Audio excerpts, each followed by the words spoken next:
What is a regional shelter? Regional shelters serve multiple communities and are opened when local shelters do not have the ability to house and feed large numbers of people.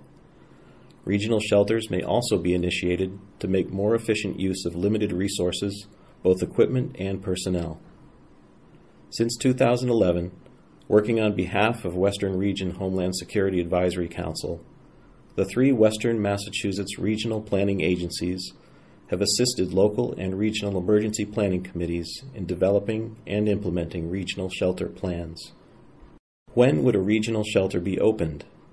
Western Massachusetts is vulnerable to multiple large-scale hazards that could require evacuation and regional sheltering, such as hurricanes, dam failures, floods, fires, ice storms, hazardous materials releases, and attacks using chemical, biological, radiological, or nuclear weapons. A regional shelter may be opened at the request of one or more municipalities, subject to the willingness and ability of the host community and its participating supporting communities to provide the needed services. A regional shelter would typically be set up within the first 72 hours of a major event and would provide temporary shelter for 1 to 30 days. What services do regional shelters provide? Regional shelters provide for the basic needs of residents who cannot remain in their homes due to an emergency. These essential needs include food, temporary housing, non-clinical medical and behavioral health services, as well as safety and security. Regional shelters must always provide reasonable accommodations for individuals with access and functional needs, and must now include the ability to accommodate pets on-site or in nearby facilities. The Council has robust plans for managing pets and service animals that are fully integrated into all plans and toolkits. Where would a regional shelter be located? The Council's Regional Shelter Project assisted communities in identifying a number of appropriate sites for regional shelters in each of the 4 western Massachusetts counties.